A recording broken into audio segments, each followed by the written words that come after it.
Welcome back to the news at 10. The dispute between residents of Ugbo and Abagana communities in Dunu-Kofia local government area of Anambra State may soon be resolved. This follows several meetings and deliberations between leaders of both communities aimed at mending fences after clashes over plots of land. August the 19th. A day residents of Ugbo community in Dunu-Kofia local government area of Anambra State will not forget in a hurry. A day mayhem was unleashed allegedly by Abagana, a neighboring community. And over what? Dispute over land. A land where the police post was erected, destroyed, and one Mr. Emmanuel Okafo, an indigene of Ugbo, was shot to death. Even though normalcy has returned with police presence in the area, the people of Ugbo feel they have been told lies and have gathered at the palace of the traditional ruler of Ugbo for discussions. The traditional ruler of Ugbo and legal consultant of the community speaks about the historical and legal rights of the Ugbo people over the disputed land. Before you enter the land, the police was informed.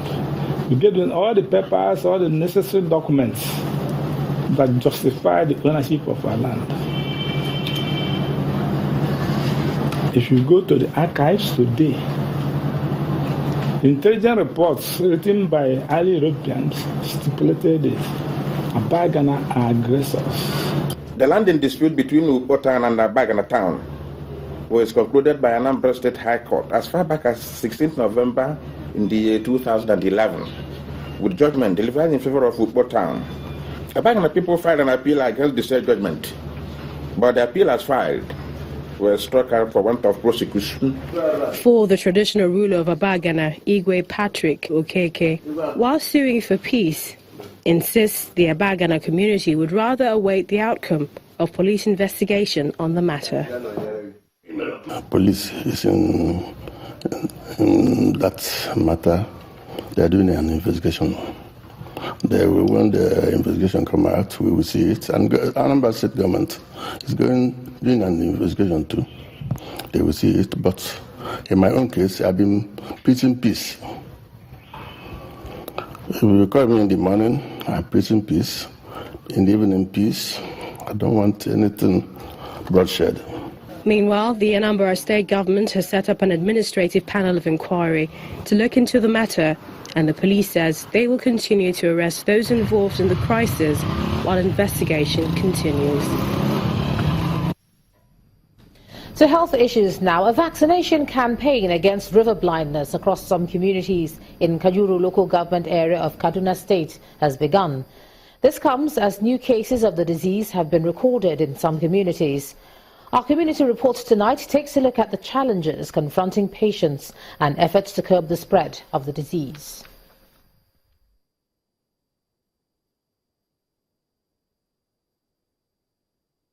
Etisola, now you're talking.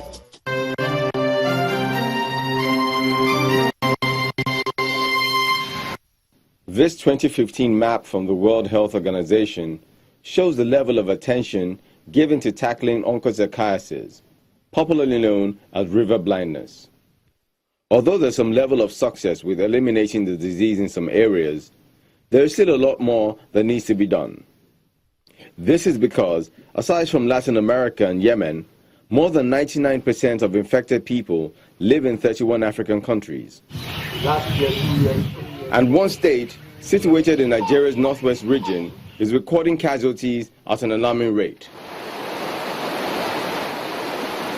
River blindness is a tropical eye and skin disease transmitted by black flies, which breed in fast-flowing rivers. And it has left several agrarian communities in Kaduna State in a state of panic, with men, women and children trooping out in their hundreds to know their health status. To this resident, the problem is compounded by the absence of a basic social amenity.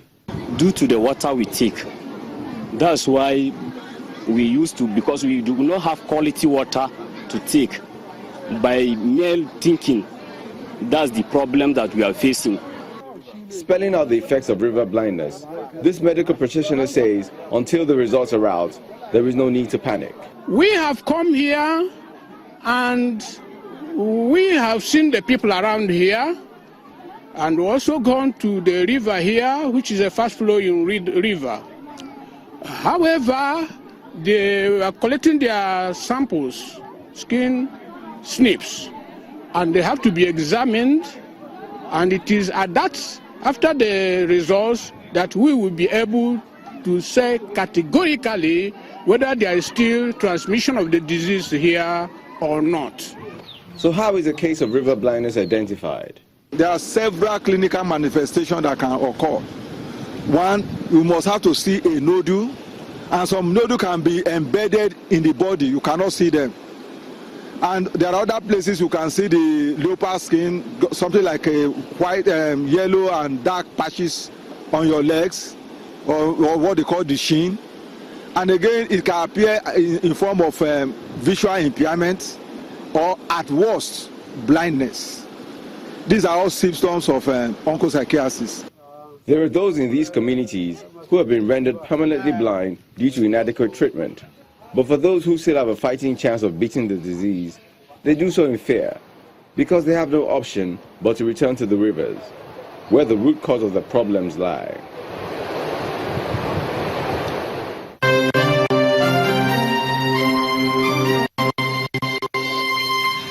Ize-iyamu, now you're talking.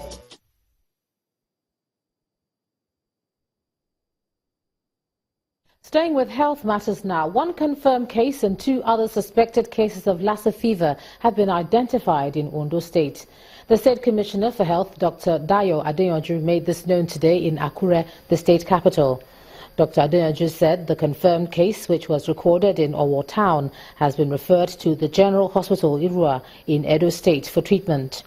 In addition, health officers are observing 5 contacts of those being observed as part of efforts to curtail the spread of the disease. Being proactive, has yielded result, because right from sensitization of health workers through to presentation at the hospital for manifesting signs and symptoms, it gave us, the opportunity to quickly push that to the nearest corner. To the hospital, that's the rural hospital where it's been receiving treatment. All the contact, we have taken some sample, we have sent to them, and then we look forward to finding out what happens, thereof. But at the moment, there's no cause for alarm for us in Ondo State.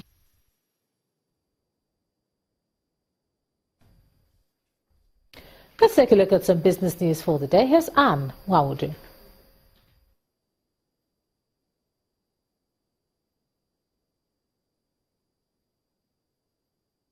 You first. First Bank.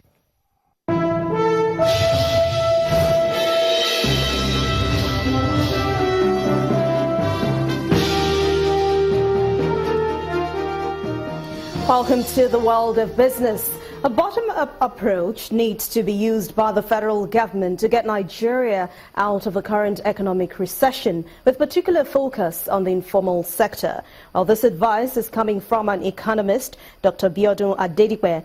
He gives examples of how some countries focused on the informal sector to get out of recession.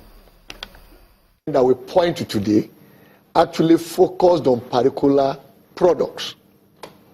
And I picked out, for example, Indonesia. I find that everything about the Indonesian economy is wired around oil palm.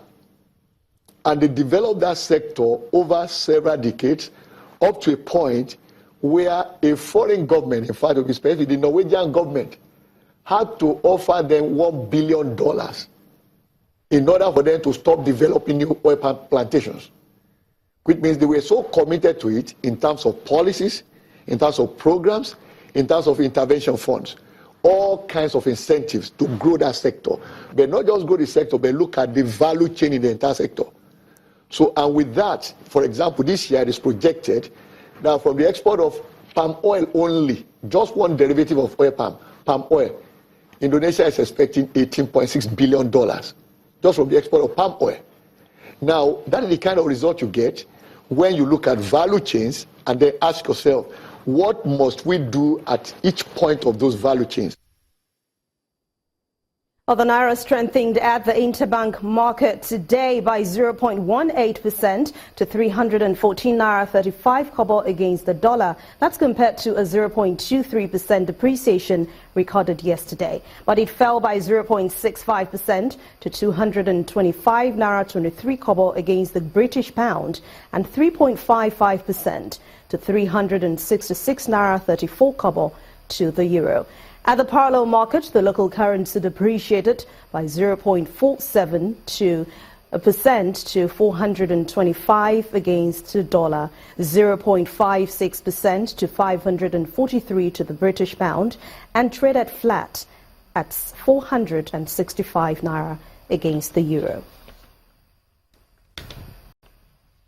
Nigeria's equities market halted a two-day losing streak at the close of business today as the all-share index rose marginally by about 1 billion naira. Investors remain very cautious. For more on this, let's join Millicent Walker.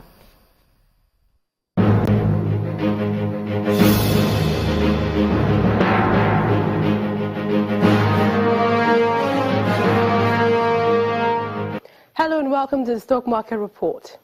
The local equities market recovered slightly by 0.07%, while the market capitalization rose by about 1 billion naira on Wednesday, as industrial bellwethers emerged as tops on both gainers and losers.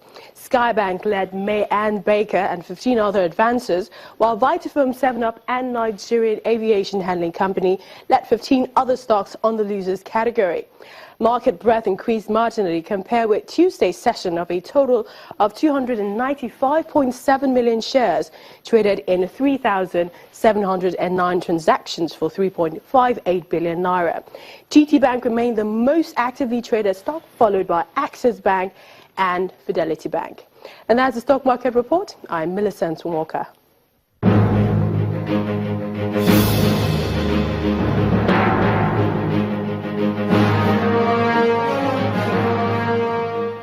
Thank you, Millicent. To the oil market now, prices rose by more than 1% today in volatile session. The gasoline market, expectations of slowing refineries, the prospect of higher supplies, and even the possibility that top world producers could agree on a production freeze all contributed to this rise. Brent futures were up 1.44% to $47.94 a barrel.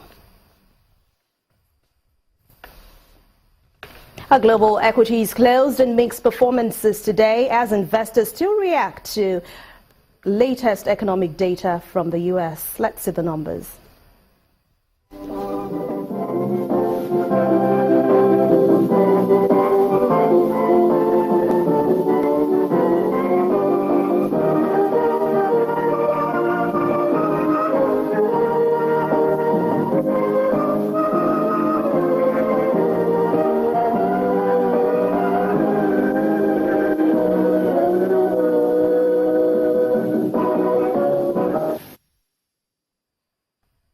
Thanks for watching Business News Tonight. I'm Anne Owaodo. Back to you, Joma.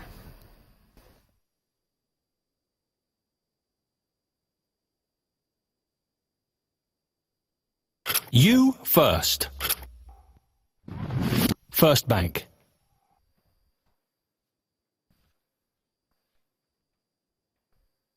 Thanks a lot, Anne.